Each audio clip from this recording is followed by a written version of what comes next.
Okay, hello and happy Sunday to everyone. Hope everyone had a great weekend. Thank you for joining us this evening. Way to end up your weekend, close it out, or it is if you ask me. We have a lot of people in here. Uh, Everyone, welcome. It's great to see so many in here already. Skystorm Art, welcome. I see you're a new subscriber.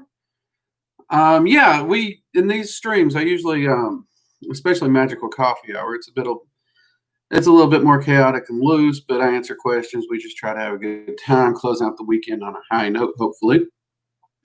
Get us ready and raring to go for the week. So yeah, all right. We already got some questions piling up in here too. That's awesome.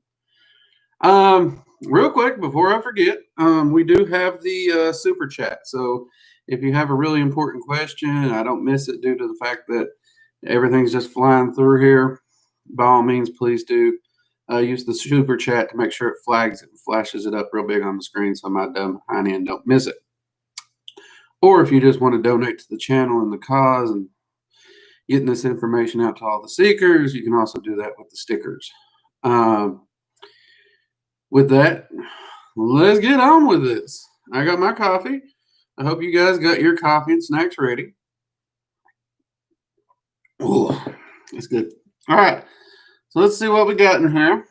And I didn't mention it, I think Friday, and someone jumped my jaw about that. But the 5K challenge.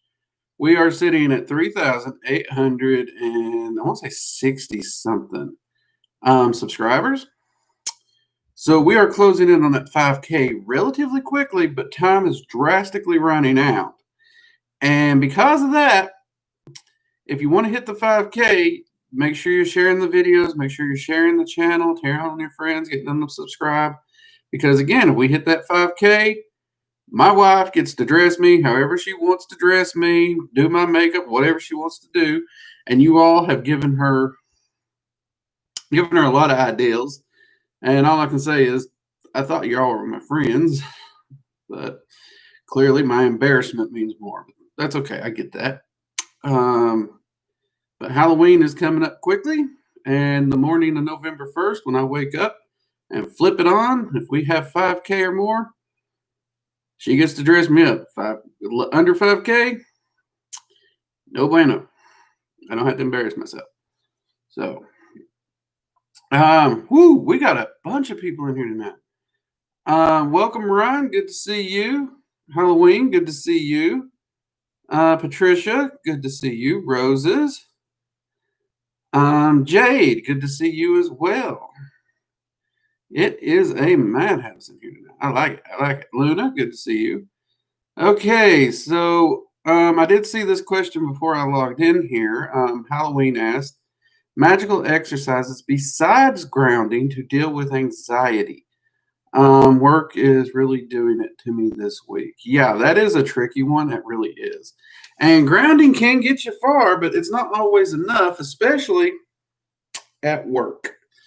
One of the things I actually tend to do in those cases is I will actually try to pour the excess energy of my anxiety into my shields. Anxiety actually generates its own energy about it. So you can actually pour that anxiety into your shields and shape it to serve a purpose for you. And that excess energy is pouring into the shield without draining you, which is a kind of a really cool method. That's my go-to thing for anything like anxiety, stress, any of those. And most of my students with anxiety, they find dumping the anxiety into their shields to be a fantastic way, other than grounding, to get the anxiety reduced and utilize it. Since it does push it to an exterior substance, you're getting rid of it without the grounding, and it's even serving a purpose. Now, let's say you're actually doing spell work or something. You can actually use that same energy for your spell work too. But you're in the context here at work, I would say you're needing to use a bit more on the go where you might not be able to do a spell so much. So pouring it into your shields is a great way to do it. The next one that I do recommend to people is to intone the rune Wunyo. It deals with joy, happiness, and stuff like that, and it's a great de-stressor to help lower the anxiety, help to calm you, and help to restore a state of balance and happiness to you. Hope that helps you out there, Halloween. See what else we got in here. I know I'm going to miss a bunch tonight. You guys are so active. It is awesome to be able to close my weekend out with you all. That is great. I do appreciate it. Let's see what we got here. Ryan, drinking tea. That's fine. That's fine. Actually, I found some tea at the store. I bought it. I still ain't tried it yet. I don't even know if it counts as tea, if you want my honest opinion. But they called it Eggnog Tea. So I bought a box of that. I haven't made a cup yet. Kind of scares me. But it's one of those things I had to try it. It's just too weird not to try it. I usually drink oolong or Earl Grey or green teas, so God only knows what this is.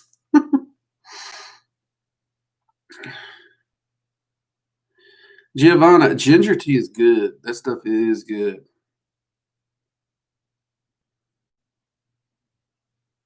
Roses, your backgrounds have been so snazzy lately. Well, thank you, Roses. I appreciate it. Glad you're liking them.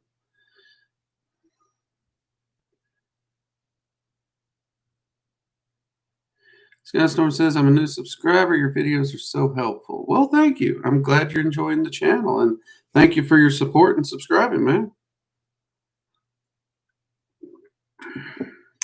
Austin, I am doing pretty freaking good. It's been a good weekend for me. Things got a little hectic, a little crazy yesterday, and had a rough spot earlier today, but overall, it's been a great weekend. I can't complain.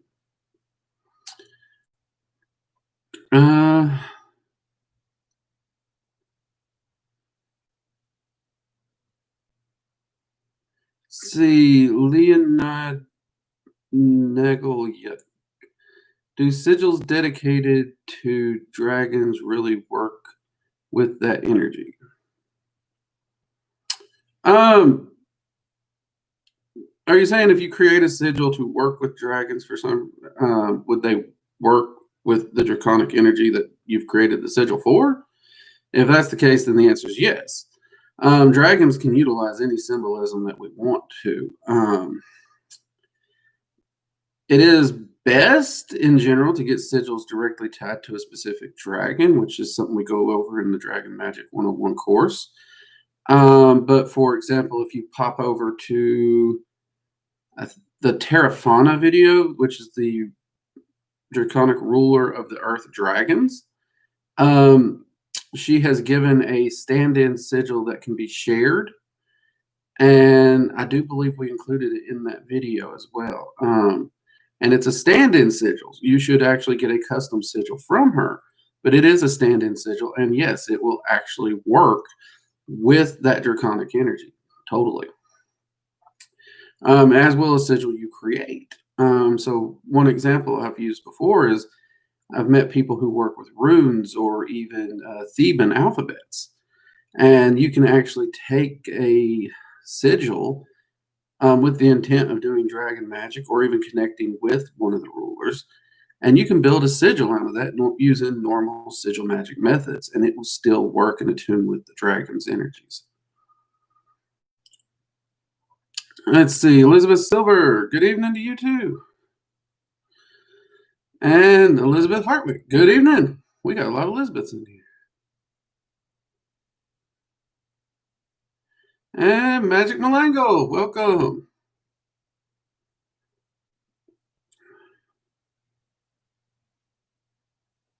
See, Skystorm Art says, how long should you study witchcraft before you start with dragons? Honestly, that's a great question. And I would actually say dragon magic's pretty approachable for the beginner. It really is.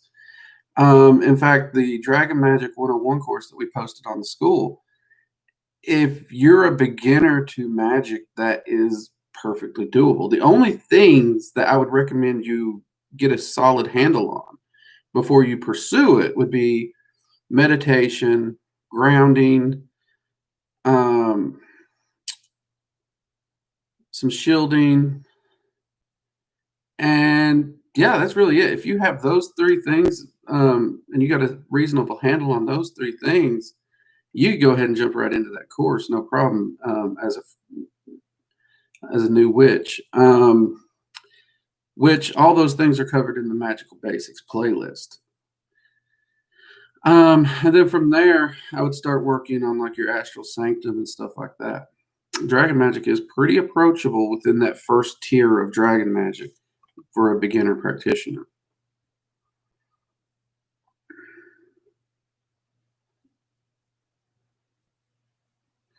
Austin, Dragon Magic 101 classes are going good, but I'm stuck on how to develop my arcane senses. Any advice? If you watch the arcane senses video on the channel and you're already doing those exercises, the next best thing you can do is to check out the free, absolutely free Arcane Sight class. That one would help a lot.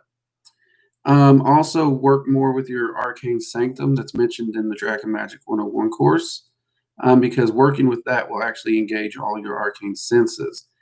And it's one of those things, the more you use it, the more they'll develop naturally. So that would be a perfect method to go with. And also, once you get to the section in the course where you find your guardian dragon, speak with them and get them to help you with it.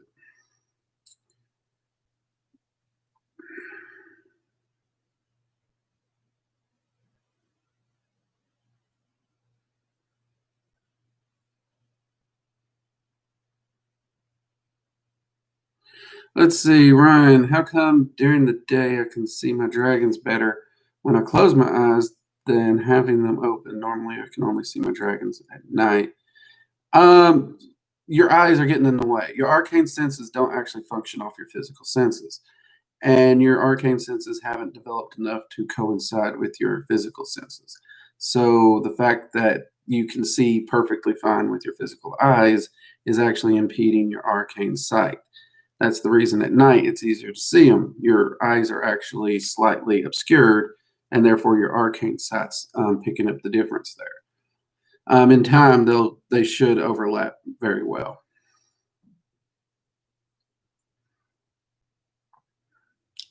Let's see.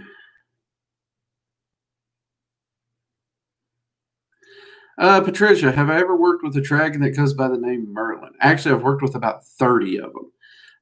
That seems to be a very popular stand-in name that dragons like to give. And from my asking around in the Draconic realm, it seems to be kind of a standing joke.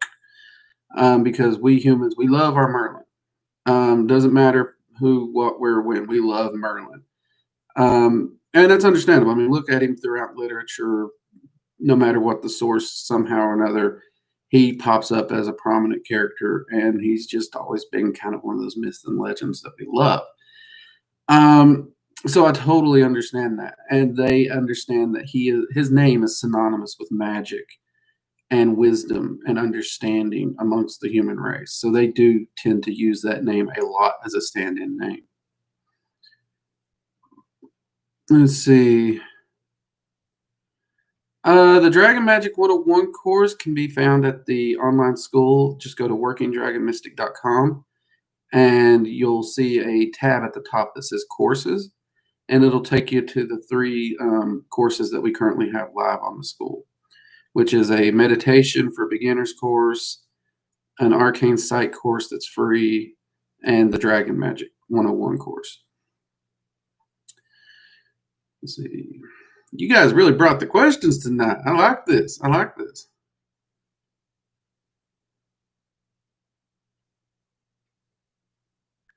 Magical Malango asks, is there a magical context for dementia? This has been debated. This really has. And from the spiritual point of view, everybody will tell you, yes, there's a reason for it. From your question, though, you're asking from a magical context. And magic and spirituality and religion, as we've mentioned before on this channel, are very different. And that is something that I am unsure of because we've never found anything definitive to say yes. And here's why. The religious side and the spiritual side will tell you that dementia is due to some form of possession, attachment, some breakage in the soul. They got all these little things they're going to tell you. And the simple fact is, can these things mimic dementia? Yes, they can mimic dementia. Does that mean dementia itself is these things? Hell no. 99.9% of all cases of dementia are actually just physical, or I guess you'd say mental elements. And they do not appear with the current standing research to actually be tied directly into magic at this time. Now, research is still ongoing. Both scientists and magicians alike are constantly doing research. So that may change. But at this point in time, that is the current standing. And that is a tricky one because, when you get into that religion side, people get feisty. They really get feisty. But I tend to shy away from those usually, Malangle, because I'm epileptic. And we all know that back in the day, what they used to do is us epileptics, we were possessed. We were demon possessed. So the goal was just drill a hole in their head, let the demons out. I got enough holes in my head. I don't need no extra holes in my head. We're perfectly fine. No demons need to be let out. So, you got to be careful when you tread those waters. Let's see. Austin Embry, welcome. Hi, Drake. Do you know if when you summon deities, gods, etc., are they always invisible? Do they ever present themselves in the physical to the magicians? I have only heard, and not credibly, accounts of when an entity or a deity will appear in the physical to the magician. I have never personally witnessed it, nor have I met anyone directly who has the credibility that will also stand behind that statement. So I don't know. I mean, there are entities that do have a higher rate of stories, like the entities within voodoo, that you tend to get a higher rate of them appearing in the metaphysical or in the physical realm. But it's unsure whether they're actually appearing in the physical or whether they're appearing only to the person, whether the person has their sight or not. Also, the Fae. The Fae have a long history of being able to see it in the physical, but we have no way to prove it at this time. And there's not enough practitioners of credibility that's experienced this stuff. So my go-to answer is probably not. But being magic what it is, I would think anything is possible, but they will always expect you to train your arcane senses up to see them without them doing it for you, if that makes sense, Austin.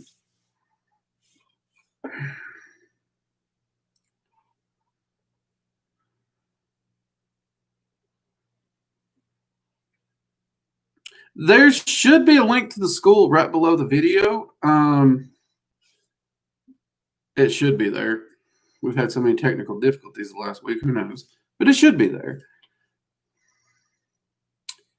And it's literally the name of the channel, Working Dragon Mystic, no spaces, no caps.com.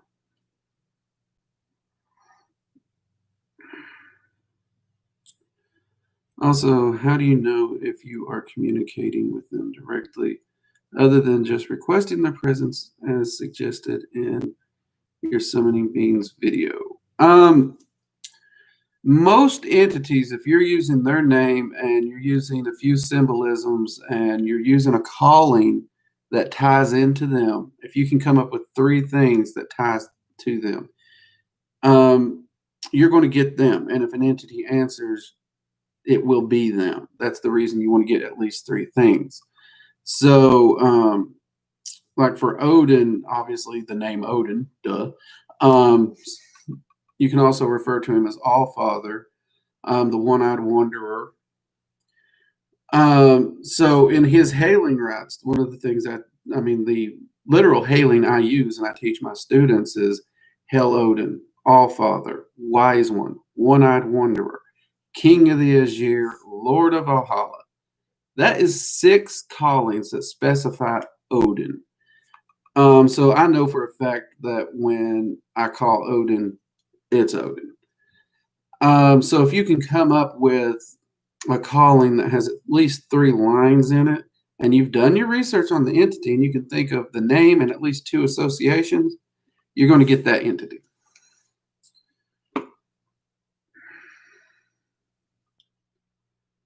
Let's see what we got.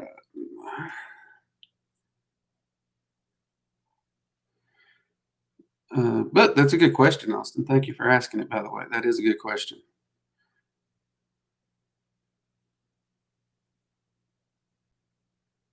Arnoldus asks, if you were to take someone pretty much new to magic, where might you have them start outside of meditation and the arcane senses? Ooh, see, you got me. You knew what I was going to say, didn't you? You knew it. All right. I'd actually start them in candle magic and sigil magic first. Because I want to give them something tangible to work with to start getting magical results quickly. And both of these are great mediums for beginners. Absolutely great. So I'd probably focus on the one that had their interest the most. But other than that, I would also focus them in on energy work and learning to manipulate energy, feel the different energy types, and bend it to their will, shape it, and stuff like that. Those are the areas where I think a apprentice or someone new to magic will really excel if you get them a good understanding of those areas. Austin W., sorry for being late. Hey, man, no problem. Glad you made it. Let's see what we got here.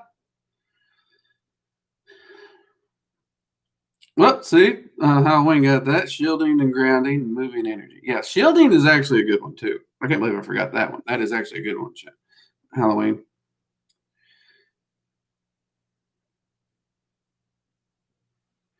Is there a particular crystal or crystals that are naturally more associated with dragons? No.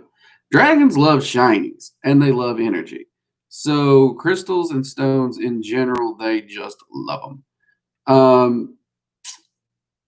I like to use crystal quartz just because it's a nice neutral. That's just my opinion. But by and large, you can use any crystal or stone, and dragons will absolutely love it. They will. Now, if you want to get more specific, match the color of the crystal to the element of the dragon you're working on, or the main element. So if you're working with something that falls under earth, use an earth tone. Something under air, use like a yellow crystal or, an airish tone. Fire would be reds and oranges, those kinds of things. But any crystal or stone will work, and I do mean any. I have one student that in a pinch, they wanted to use a rock or a stone or crystal to contact Terra Fauna, and the only thing they could find was a piece of gravel. They grabbed that and they used it. And ironically, they said it was one of the strongest connections they had with her. So yeah, any crystal or stone will work.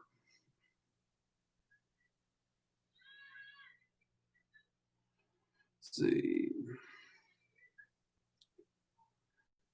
And what in turn? Okay, my neighbors okay, I don't even think that okay, I don't know. But there's some nonsense going on outside over here. Hope y'all can't hear that mess. All right, let's see here. Patricia, Lino Bart. Are you a rune master of the Elder Futhark? I do use the Elder Futhark for both rune readings and rune magic and golder magic. And I even apply it to my sigil magic. Whether or not I myself would refer to myself as a rune master, I don't think I would. I do have a few students who have applied that title to me. One of them's in Ohio, or she was last time I talked to her, and I'm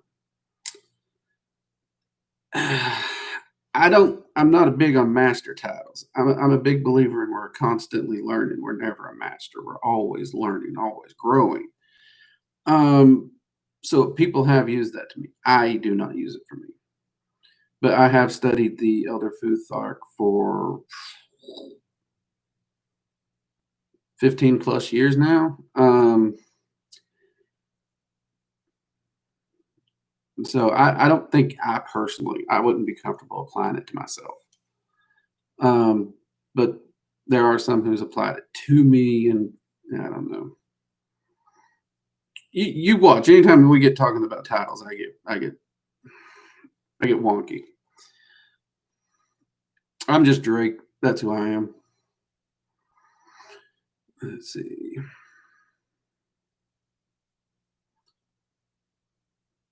Let's see what we got here.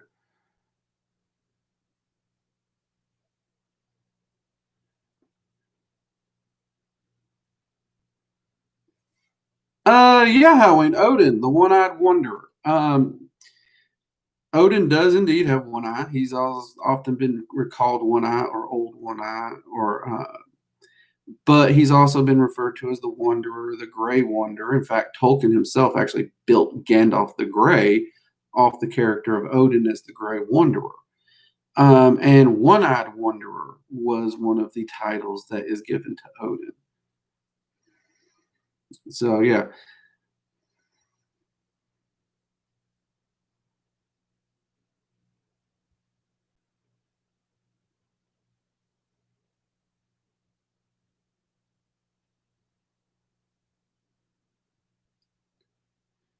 Let's see here.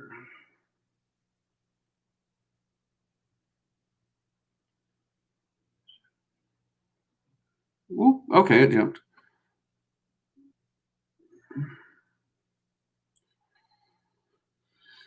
Peachy, welcome. Glad you made it. I was starting to wonder where you were.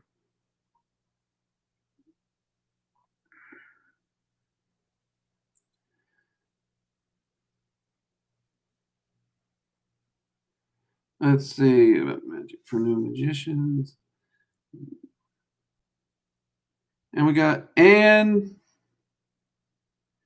8923. Ann, I'm just gonna have to call you Ann here.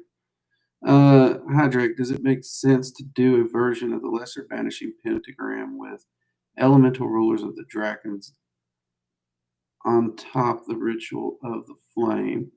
Or would it just achieve the same effect to the end? And it would actually achieve the same effect, and actually to a lesser degree, ironically.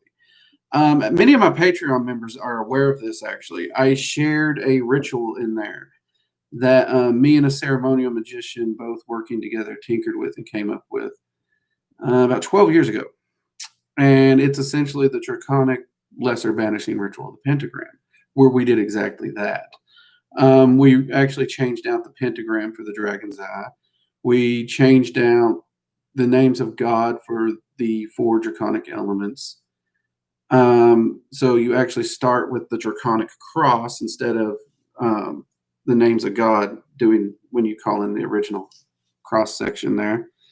And then during the evocation of the archangels, we replaced that with the first 4 of the elemental rulers. And when you actually call the power of the pentagram inside of you, we actually do the dragon's eye there as well, so that the draconic energy was flaming and burning within you. And we got amazing results from it. In fact, I think that guy still uses it to this day. I know when I spoke to him last year, he was still using it. But the basic dragon's flame ritual does do what that does. And it actually does seem to focus and function better. And they do accomplish basically the same thing, Anne. But that is a wonderful question. But yes, you could actually use an lesser banishing ritual if you wanted to. I've actually considered doing a video on that particular ritual. I just don't want people to get confused. So that's the reason I haven't done a video on it just yet, is because so many people come here new. I don't want them to get confused thinking that it's an add-on or something else they have to learn, whereas the Dragon's Flame ritual is really the one they should be focusing on. If that makes sense, Anne.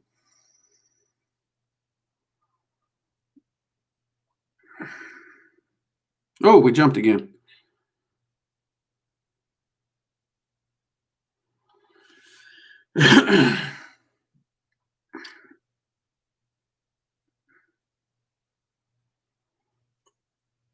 Austin Embry asked, Drake, can you tell me about shadow people? I never knew much about them. Well, shadow people is a generic term. It really is.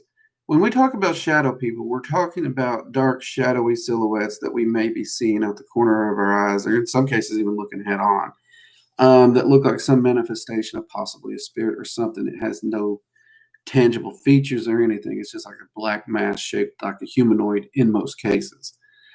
In all my paranormal investigations, trudging around different places, including Waverly Hills, which, by the way, if you do paranormal investigations and you get the opportunity, do Waverly. That place is awesome.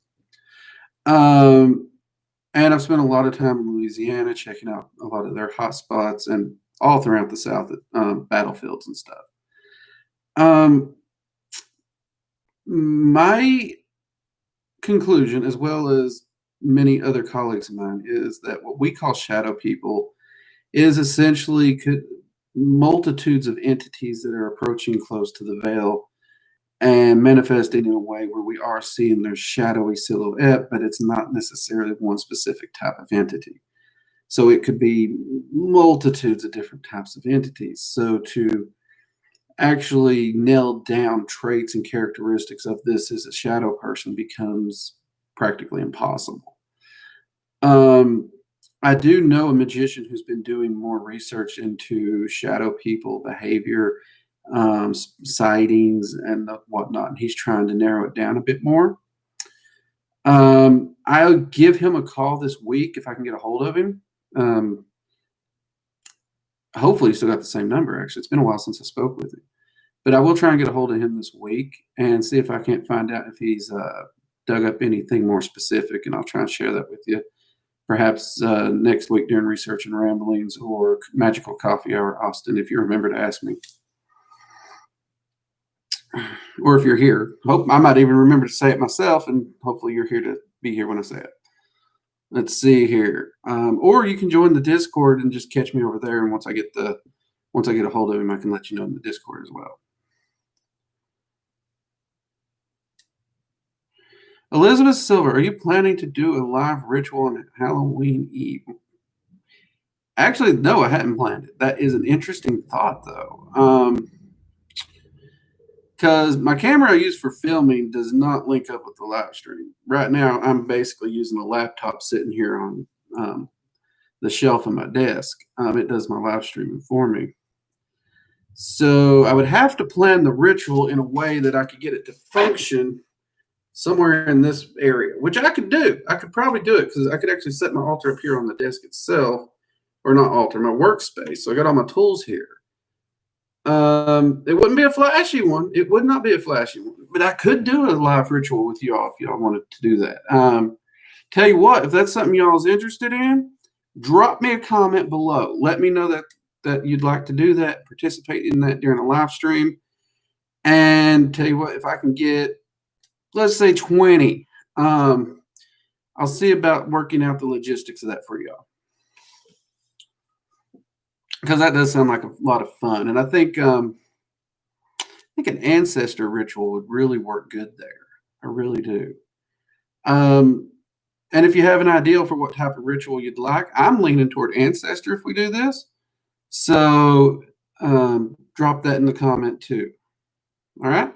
That's a pretty good idea. Pretty good idea. Hadn't thought about doing that. Mugs up, Elizabeth. That's a good one. Bernoldus, hell, Sir Drake. Count. What? I don't even know what that. Palatine of the Mage Law, Wilder Lucille, Beater of the Illogical, and many other titles. Bernoldus, you little smartass.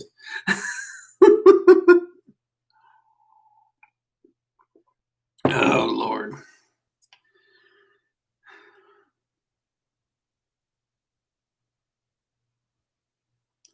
Leno Bart asks, can you talk about Thor and the electromagnetic energy? Yeah, actually, Thor doesn't really tend to mess up energy too much, weirdly.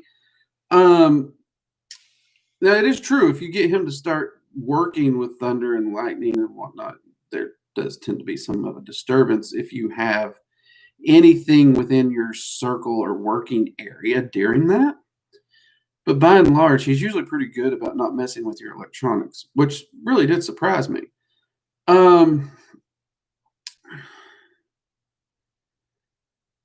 But he is definitely helpful with some of the more weather-related things. Though you have to understand, he's not necessarily a god of thunder. He is a god of many, many aspects. So there's more to him than just thunder and energy, because he is actually kind of the blue-collar deity. He's a protector, a defender. He's more about the hard work and travel and commerce and stuff like that.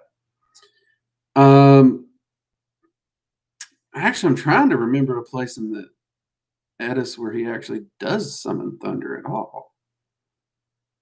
I'm going to have to go back and reread the Edis because I can't think of one.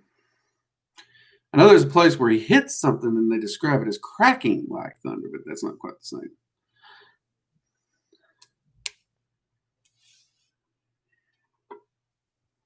Well, smile, you're here, Peachy. What's all the sad faces for? And we jumped. Oh, dear God, we jumped again. Sorry, people. If I miss your question, I apologize ahead of time.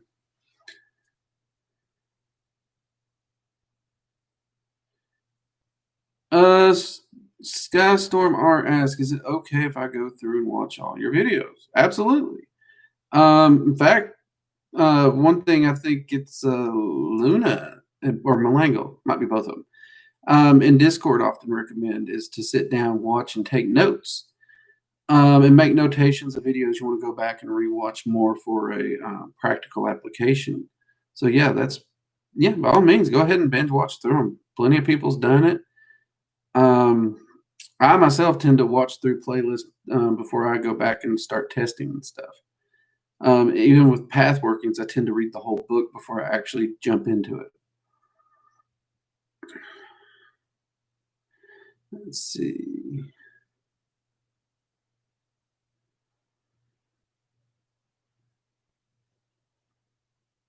So, Draconia Witch.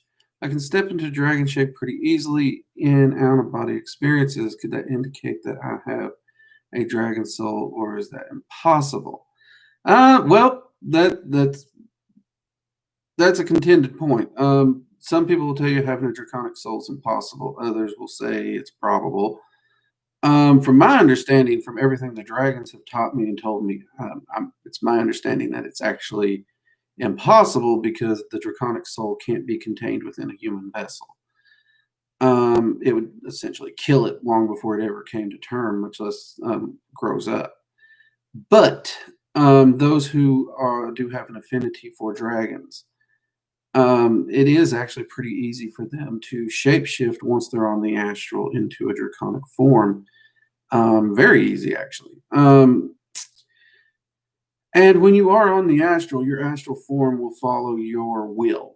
So your initial form is more or less how you see yourself in general, whatever that may be. In some cases, it will be a dragon.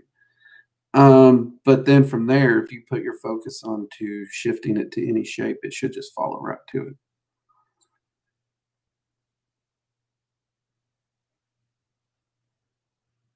We the people. I use the lesser banishing ritual of Pentagram to invoke dragons. I find it works great.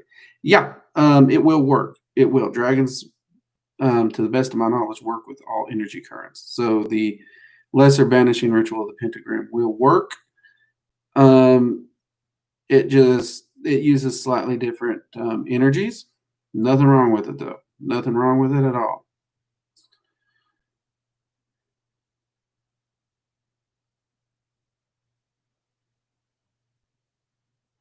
Animal Man, how do you feel the different types of energies? Every time I've done spell work, it feels the same. It takes a little experience, but you also take time to learn them. So what I do with my students, which I think I talked about in my energy work video, I will get them a bowl of dirt or a rock, and I will use that to get them to understand what earth energy itself feels like. And then I'll take them outside somewhere on a windy day so they can pay attention to the energy within the wind itself. This can even be done with a light fan. As long as you're moving air energy, it's easy to feel. Eventually, you don't even need a breeze. You can still feel air energy because unless you're passed out, there's air there. Fire energy, I get them to fill that using candles. Easiest way to do that one. And water, glass of water.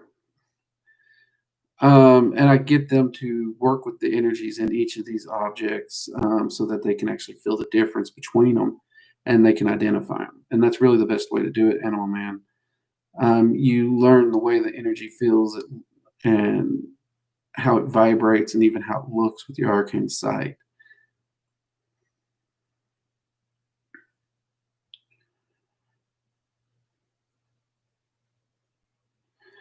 And no problem. I'm happy to clarify it. And we'll see if I get around to making it. Like I said, I don't want to confuse people, but I do want to make it. I really do. I just, at this point, I got to get it into the production list. That's the thing, Ann. Let's see here.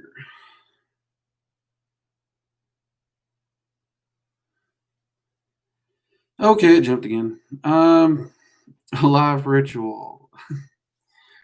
Yes, a live ritual. Okay, well, put it in the comments below, people.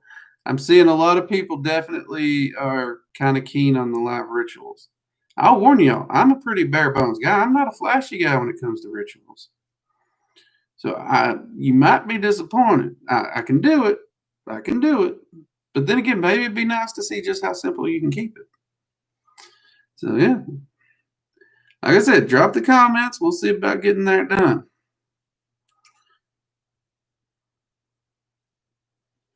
See, Draconian Witch, what is the coolest or most weird magical thing you've ever seen in your life as a magician? Ooh, weirdest. Weirdest or coolest?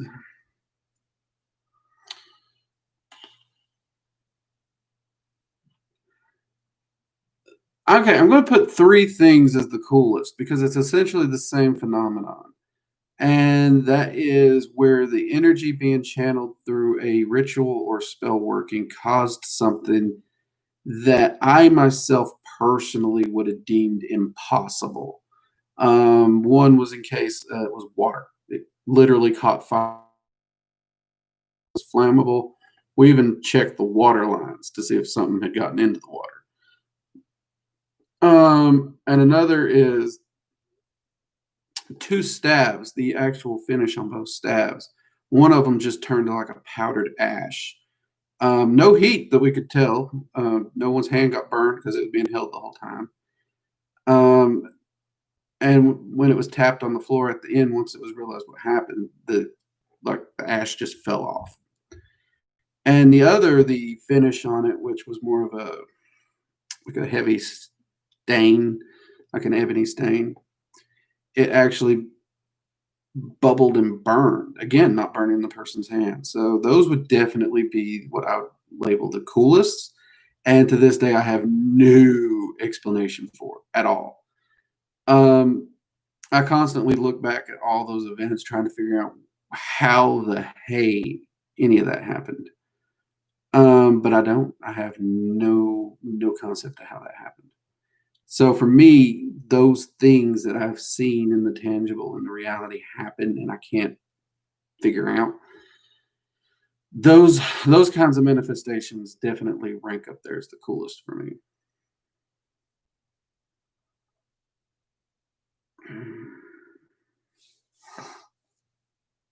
Lauren, hey, glad you could join us.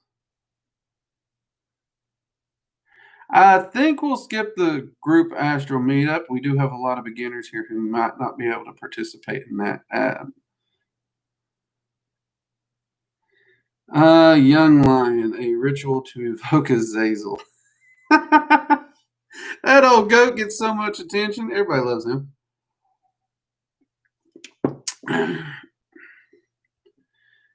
Let's see here. Magician Girl, 33 are watching, 23 likes.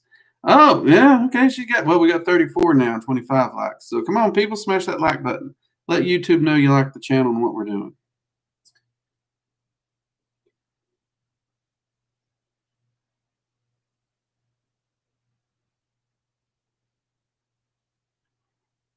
Oh, we jumped again. Sorry about that, people. I am way behind. Okay, Patricia, is there a correlation between the Kabbalistic Tree of Life and the Norse Yardra seal? I'm not 100% sure on this, but I'm going to say yes. I have pathworked the Tree of Life. And as many of you know, I'm actually pathworking the Dark Tree now. And I obviously work a lot in Yardra seal. And I do see a lot of correlations there. And the Norse tree that we know is the 9 realms. When you look into the Eddas, there's actually realms within inside realms. So it actually there's more realms than just the 9. But in working with them, I do see a lot of overlaps and correlations there. And I do understand that both are used as a reality map for the same thing, the entirety of the cosmos. That is their reality map for those concepts. I get that. So, but yeah, in working with them, I have noticed a lot of overlaps. And actually, Patricia, that's something that once I finish up the path working with the dark tree, I'm actually planning on doing a comparison, a deep dive into that exact thing there and seeing exactly how well what information I can get to detail those correlations. Great question.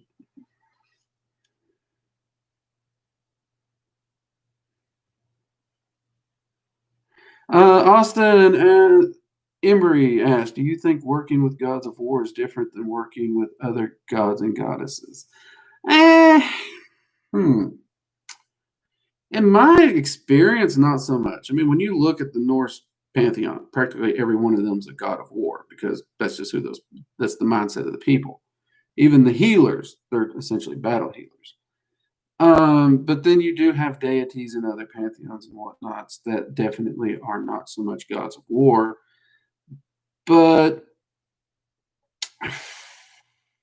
hmm. I honestly can't say I do, man. And the reason behind that is, I was about to say, when you're working with gods of war, per se, a lot of them seem to be very get up, let's go, let's get doing it, there's no timeouts, no nothing. They seem very dedicated, very dutiful. But when you do look at the Norse pantheon, perfect example, you have so many different personalities. So you got Freya and Freyr, who are both very more laid back than, say, Thor, Tyr, who are very gun ho. Let's get her done. Let's jump in there. Then you have Heimdall, Heimdall's kind of very in neutral gear practically always. The only time Heimdall blinks is when it's time to protect. Outside that, he just kind of does his thing. He's never in too much of a hurry. But you do have kind of a work ethic amongst the whole pantheon there that I've seen.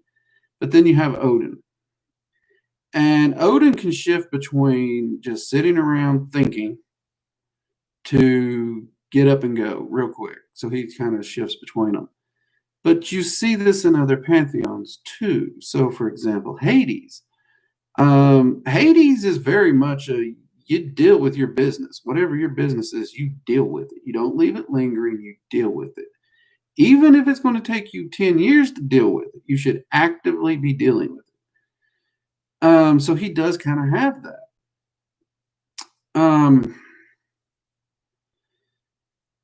So I've not really noticed a difference because, again, these entities do tend to have their own personalities and they have their own ways of reaching the goals.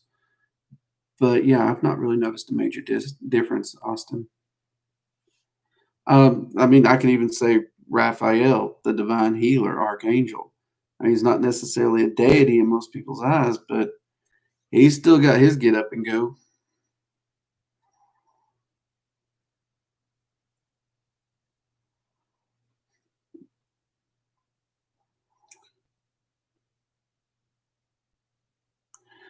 Don't worry, we won't be doing a ritual for Azazel.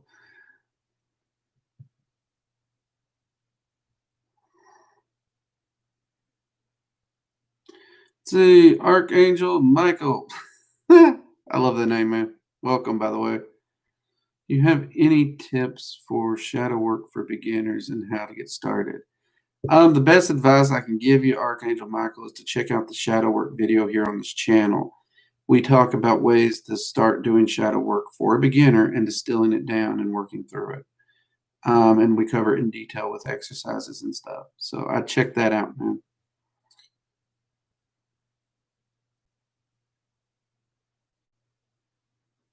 Woo! Okay. Oh, crap. It jumped again. Roses, how do you feel when an entity asks you to keep certain info secret, even though it's really cool? Annoyed. Annoyed. That is hands down it. That's the first thing I feel is annoyed and frustrated. If you go back and watch the Dragon's Eye seal video here on this channel, you can actually see I was extremely excited and even hyper in making that video during the filming of it. It was actually very hard for me to sit still during the video because this was a bit of knowledge and information that the dragons had me sitting on for, I forget how long it was. It's several years at that point. And oh man, that was just such a piece of beautiful knowledge and gnosis and information that I really wanted to share that so badly. And I know that they have a reason, there's a time, there's a place, and all that. So I do try to honor that because I am grateful for what they teach me in order to gain my self mastery. But yeah, it is frustrating, Roses. It's very, very frustrating.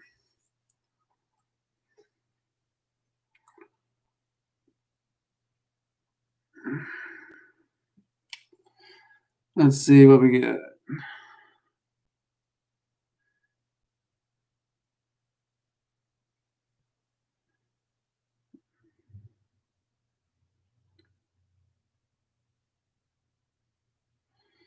See. Oh crap! It jumped. Oh crap!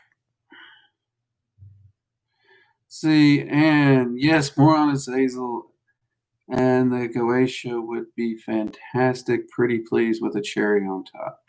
All right, people. You know what? I'll tell you what. If I was able to pull up and show you on my screen my video plans, there are several goetic entities already on the list. And I do plan to sit down with them and work with them and script out how they want their videos done up. So you will be seeing more Goetian entities on the channel. You got my word on that. I've actually been working with Lucifer a lot lately because there's been a lot of people wanting me to do a video on Lucifer. So yes, those are coming, I promise. And we will have more on Azazel. Mania just dropped in to say hi to the gang. Hello, Lily. Good to see you. Thanks for joining us.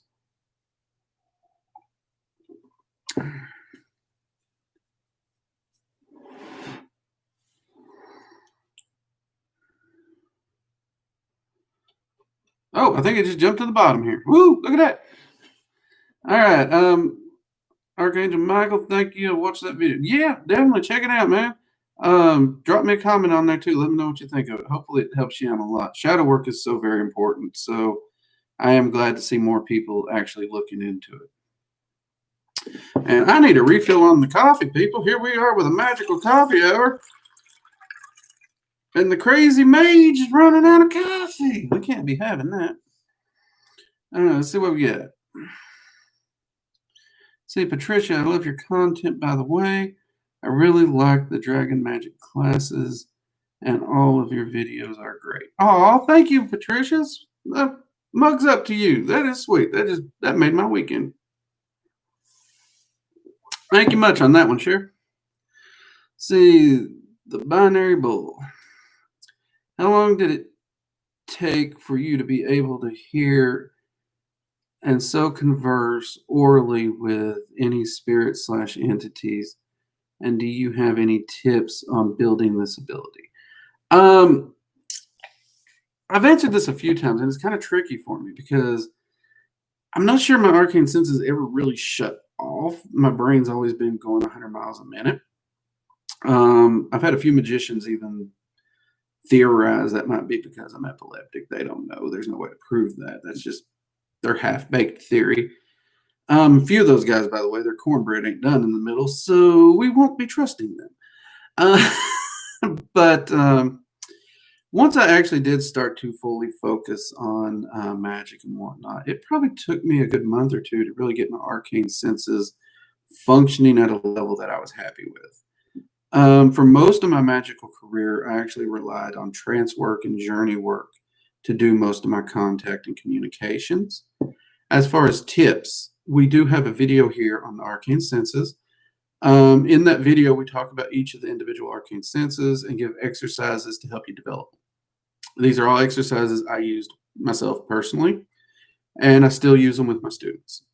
We also have a class on arcane sight at the online school. If you go to workingdragonmystic.com, you can click the online courses tab, and you'll see the arcane sight class. It's a full in-depth class on developing the arcane sight, and it's free. It's free. Of the 3 classes we've got live right now, that one is free.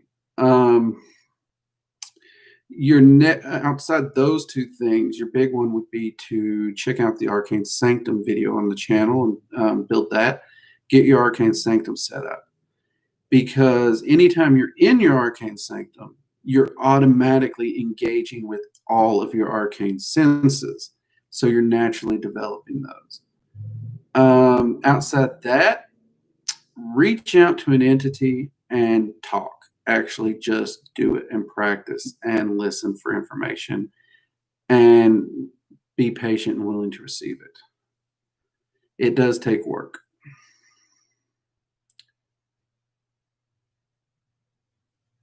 Rosemary asked, do you know when you'll be able to make a video on the Zodiac Dragons? I actually finished making my notes on that video this weekend. Yeah. The notes are ready. I was wanting to shoot it tomorrow, actually. If I can shoot it tomorrow, that'd be great. But due to family obligations, this is going to be a very, very busy week. So I got to be helping my wife with a lot of stuff. I may not get to shoot the videos I'd like to shoot, but I'm hoping that we will see the Zodiac Dragon video in November, Rosemary. I'm wanting it to go live in November, if at all possible.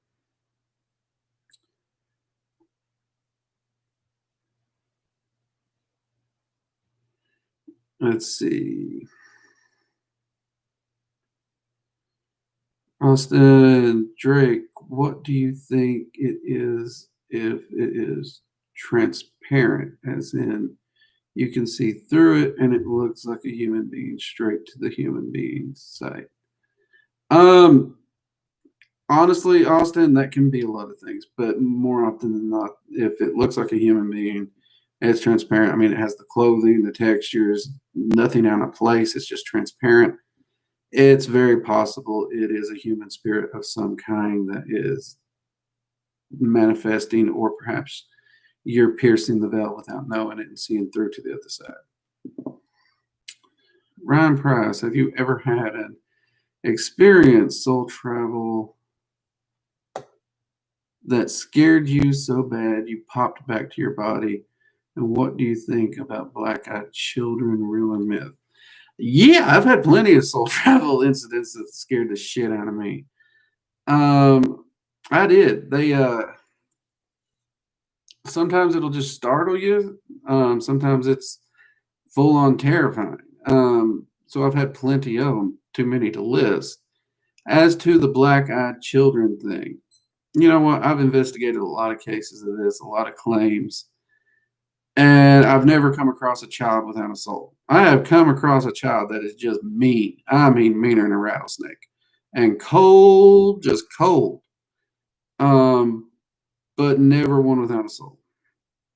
And in my travels across the multiverse, talking with different pantheons, entities, and whatnot, the consensus seems to be that a human vessel cannot navigate this planet without a soul. So I've not actually found a scenario where that would actually be plausible. I'm not just going to out and out say it's impossible.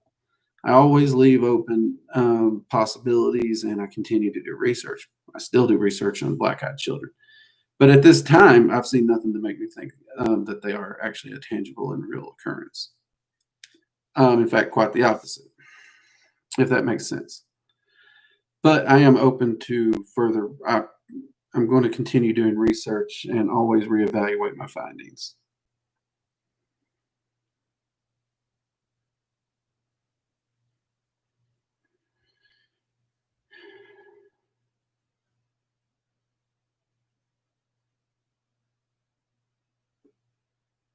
Let's see, Vanderbilt. Thank you very much, Drake. I'll check all that out. Appreciate all the content.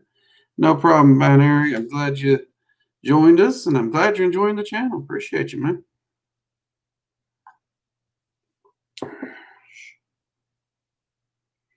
Austin, do you know of Phil Schneider? The name sounds familiar, Austin. It does. But I can't say that I'm recalling the person right now. But it is a name that sounds very familiar to me.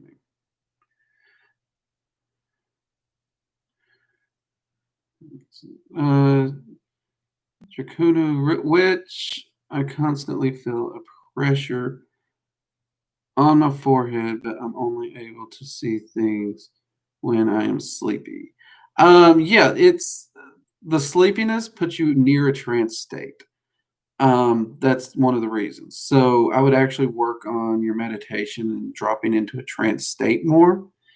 Another thing that can help you is if you actually make yourself a black mirror, just get you a picture frame or something and spray paint the backside of it.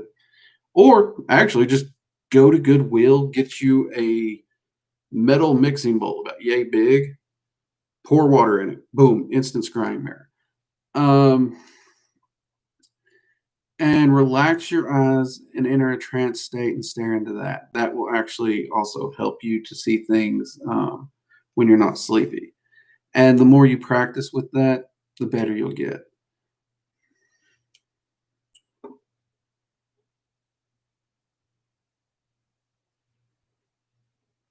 Spiders often tend to weavers of fate. They're usually a sign that something's happening where you have the potential to actually take charge and take control of your fate.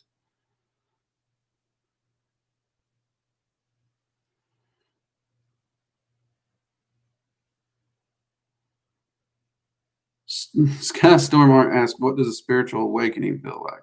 Honestly, man, that's different for everyone. For some people, it is a chaotic and it's a rough time. For some people, it is chaotic, but it's exciting. They enjoy it. It's kind of like the, you got some people like me. You're not going to get me on a roller coaster. I hate the damn things. I am not a roller coaster guy. I do not like them.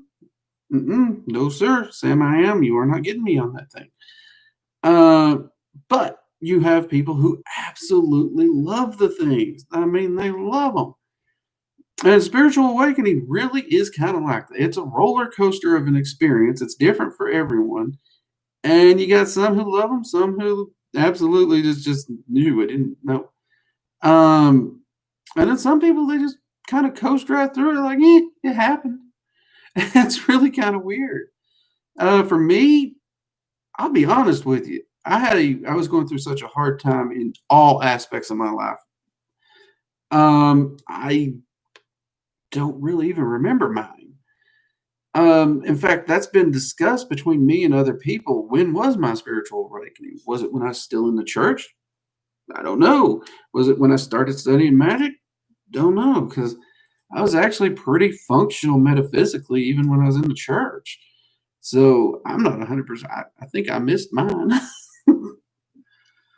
But now some of the gnosis and the awakenings that happened after I got into magic, the more initiatory processes that took place, those were wild rides. And some of them were rough, very rough. So it's a kind of a personal thing. And there's no way to predict what it's going to be like. You just got to be ready for it and be ready to face it head on and be ready to work your way through it.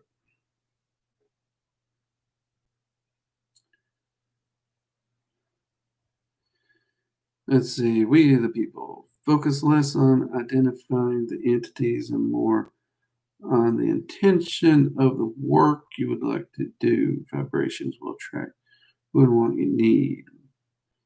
When you attain a constant audience, then ask who and what. Yeah, that's a working method.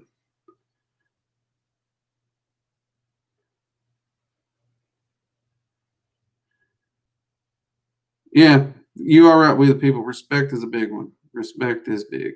As long as you're doing it respectfully, you're pretty much squared away there. No worries. Patricia asked, would an obsidian mirror be even better for scrying?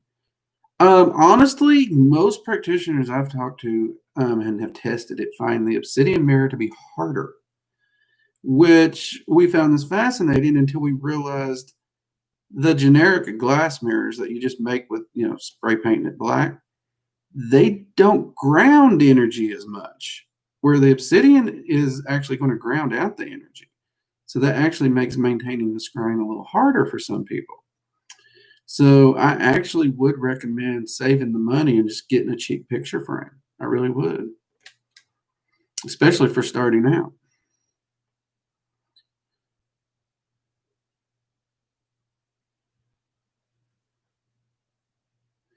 Magic Malango asks, is there a specific kind of energy that feels like waves of electric zappies up and down your body? It could just be any like that. There's actually quite a few energy currents that will feel like that. In fact, I've heard people describe, oh, bloody hell, Kundalini energy at certain frequencies feeling exactly like that. Not always feeling like that, but in certain areas and frequencies at certain times it would feel like that. There's also times energy from storms has felt like that. I've even seen water and earth energy feel that way. Earth is rare though. Earth is very rare. But air energy can definitely give you the zappies, as you put it.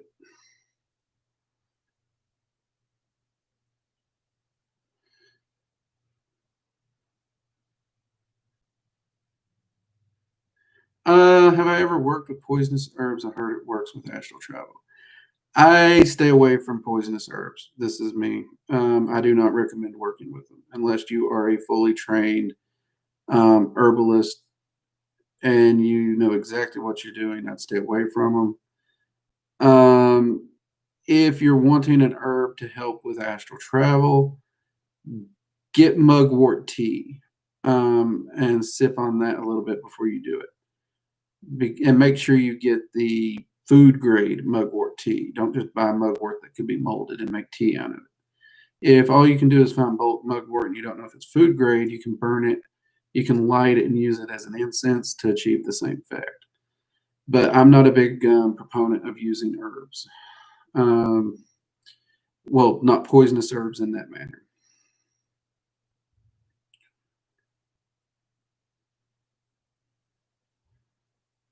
Rosa has asked, is it true that there are always spirits around us back to back? Yep. Yep. The spirit realm is far larger than people give it credit for. And the amount of spirits that are around you at any given point in time, if you were to open your third eye fully and absolutely to where you was viewing into the spirit realm as a whole, you would look like you're standing right smack dab in the center of Times Square of New York City at New Year's Eve. It will be packed shoulder to shoulder and tight.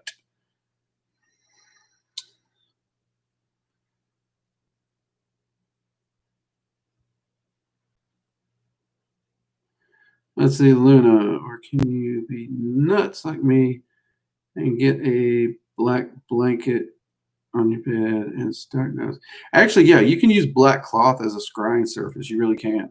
In fact, what I do a lot of times for scrying these days, I will actually use the TV over here. It's a wife bought a big screen TV type thing.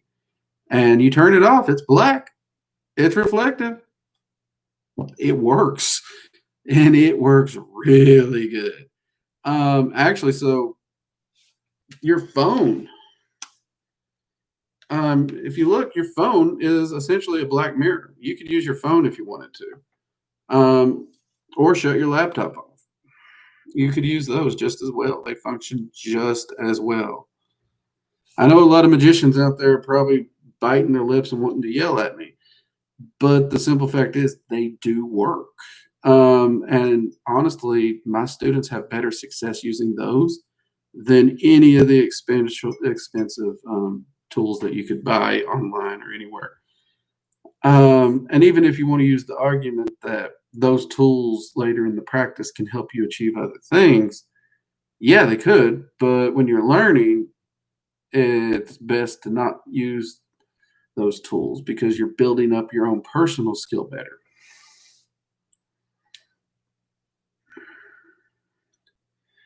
How was your experience pathworking the Tree of Life? It honestly, I enjoyed it. I really did. It was kind of my first foray, really working closely with angels. At that point in time, I was coming out of the church. Anything churchy resembling, I was avoiding.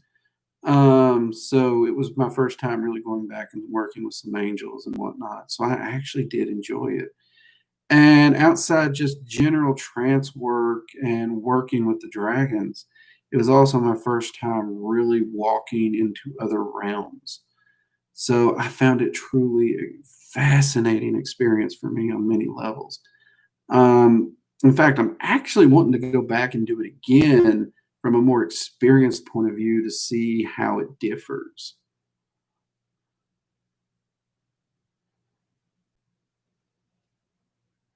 See, Lauren, do you have any experience with your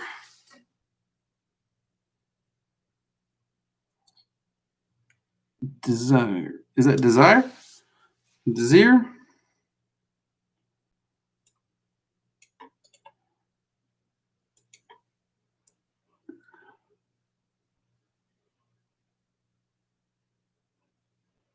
Oh, oh, I know what this is. This here. Uh, mm, it's often used to represent fate, right? And it's usually a female spirit. Um,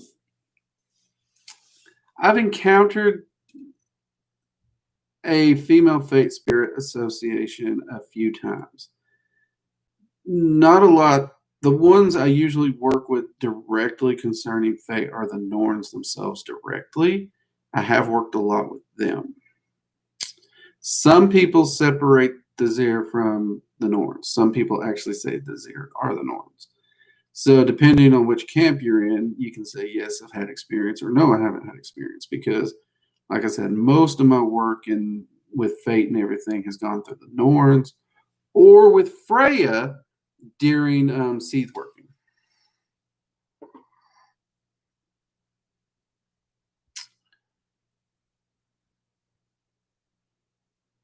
Roses, was there a time when you were packed shoulder to shoulder with spirits? What was it like? Yeah, practically all the time, like I said, and there have been. I work with a lot of entities of the underworld, and because of that, helping spirits and guiding them and whatnot, it's kind of something I spend a lot of time doing. And because of that, spirits are naturally drawn to my residence, even. Um, and that energy can get very heavy and dense if you're not careful, or if you're not shielded, or if you're just not used to it. At this point in time, I'm kind of used to it. It's kind of like swimming. You swim a lot and you do diving. You spend most of your time in the deep end of the pool. The pressure doesn't bother you. But if you ain't swam in years and you try to dive to the deep end of the pool, the pressure is going to give you a headache. It's kind of the same thing. You do have to adjust to that energy somewhat. Um, but starting out, oh dear God, it was intense, Roses. It was. Um, I wasn't entirely sure what I got myself into, but I am glad I did it. And now, after these years of working with it and dealing with it, it's been fascinating. Um, And I do a lot of work with fallen soldiers and their families and stuff like that as well.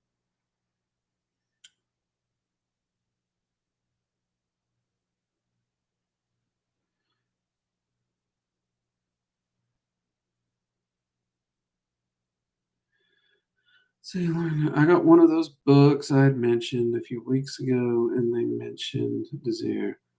The book says they're female ancestor spirits which follow with and protect the seed worker practitioner from,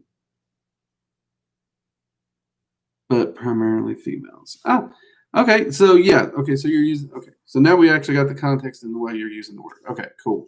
Yeah, I have met one. Her and I worked together for a while. I haven't seen her in a while, honestly. I was actually looking to reach out to her um, during Halloween, during my ritual and my ancestor work on Halloween. It has been a while because, like I said, um, a lot of that work has gone to Freya or the Norns, and most of my protection work I shoulder myself. I don't really do a lot with getting entities to do my protection work for me. Not that there's anything wrong with it. This is just a personal quirk of mine. I prefer to make sure I'm hands on with that kind of stuff.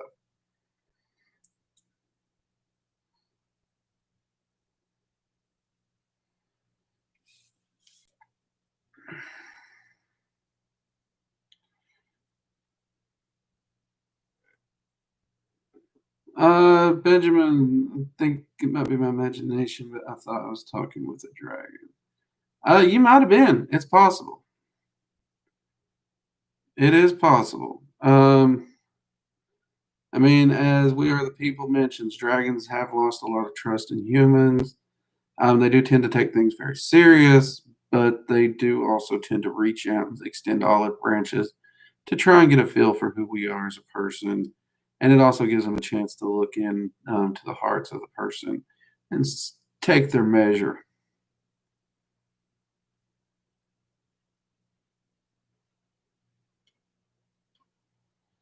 Uh, Dracinia, which I feel like when I'm working with necromancy, plants around me just die.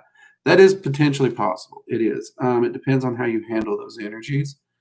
In some cases, it can actually help plants grow, but depending on how you're harnessing the energies and working with it, yeah, it is very.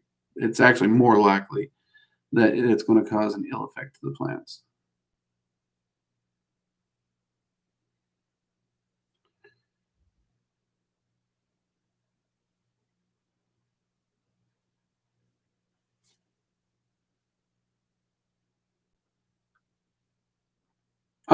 Do be aware, Benjamin, that the Dancing with Dragons book by DJ Conway, it leans more toward a Wicca slant.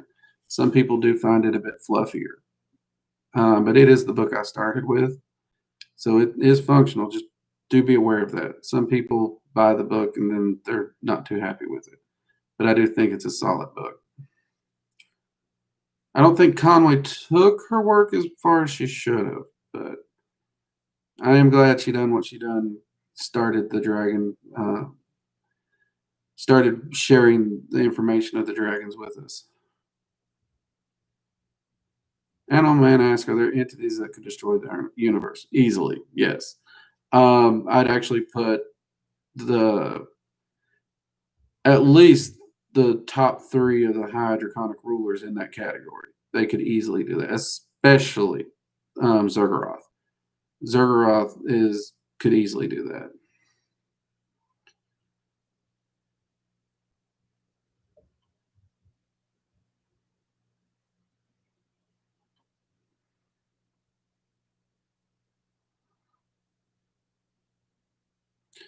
Let's see, Benjamin Hall. So, okay.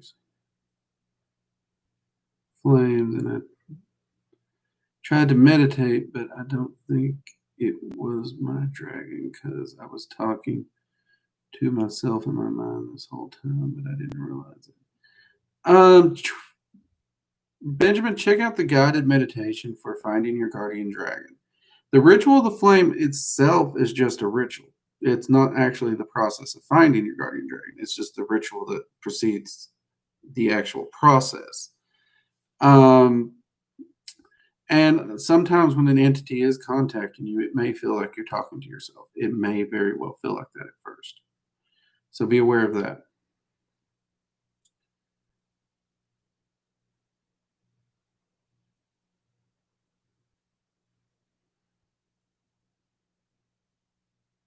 What kind of path workings have I done with the Norns? I'm planning to do a deep path working on Samhain involving Helmheim and the Web of the Weird. So that's where my brain's at these days. With the Norns themselves, most of the workings I did with them, I don't think I'd count them as path workings. They were maybe a week at most, or short little spell workings and whatnots, informations. Though I have spent a lot of time in Helheim working with Hell. So I think you're absolutely going to love that. I really do. But the path workings or the workings that I've done with the Norns has dealt with the Norse view of fate and how there's two definitions of fate in Norse culture. One is the fate that you are given upon birth. If you sit down, do nothing, and don't take charge of your life, this is the hand you're dealt. Deal with it. Don't cry about it. And then there's the fate you weave for yourself by choosing to get up and shape your life and doing everything you can to empower yourself, shape your life and your future how you see fit. And the Norns were very instrumental in showing me all different ways that this is possible, as was Freya and Odin, which I found truly fascinating. Because I'm not a big fate guy. I've never been a big fan of fate, so I was actually not too fond of the Norns when we first started talking, until they hit me with that. Benjamin, I actually put Mystical Dragon Magic above Dancing with Dragons. It's actually the better book to start with, in my opinion.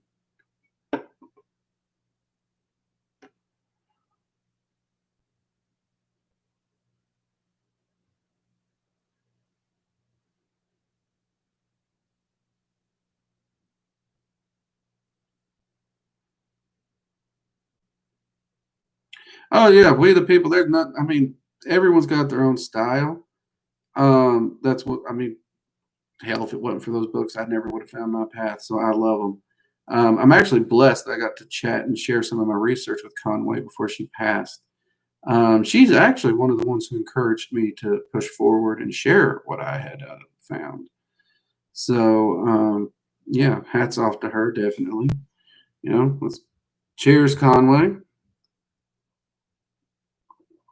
I was sad to hear when she passed.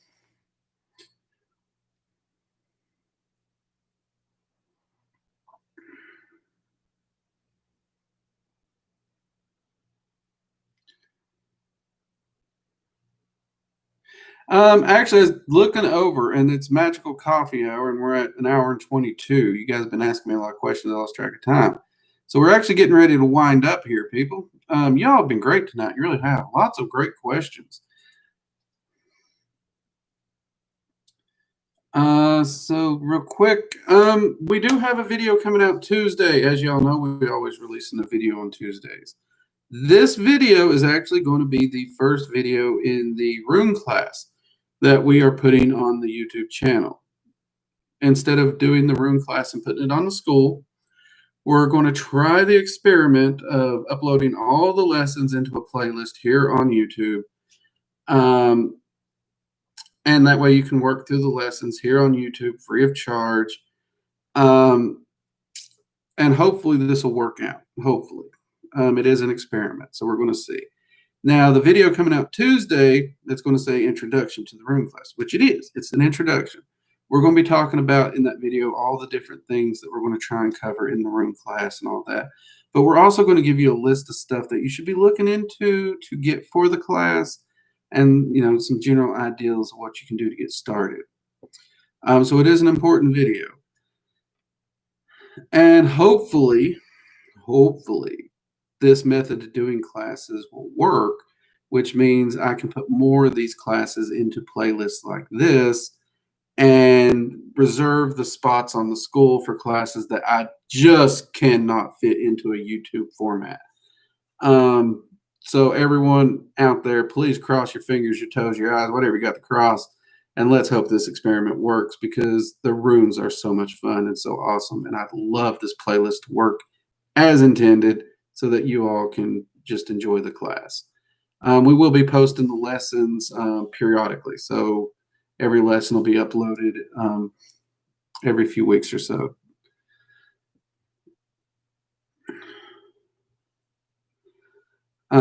So do keep an eye on that. Check it out, especially if you're interested in the runes. And we do have more videos, like I said, on different entities, goetic spirits and whatnot that will be coming out. We do have the Zodiac Dragon video. I know so many of you are waiting on that after I did the Planetary Dragon video. So we will be doing a Zodiac Dragon video overviewing all the Zodiac Dragons, how those function.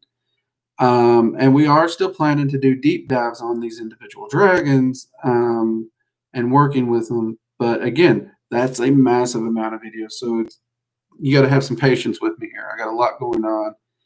I got a very, very busy life. But that said, I do thank you all for your support. You guys have been great. You really have. You definitely do encourage me a lot. And I really don't think I could continue to do this work if it wasn't for you all. And definitely appreciate your questions, comments, and friendship here in the live chats. Y'all know I'm terrified of cameras. You guys, honestly, I tend to forget I'm even on camera. You guys are great. Appreciate it. Now, with that said, everyone, let's see if we got any last minute-ers here. Actually, I really do. I think Mystical Dragon Magic is the better book. I think it should have been the first book, and Dancing with Dragons is the second book. When you read them, you'll see why.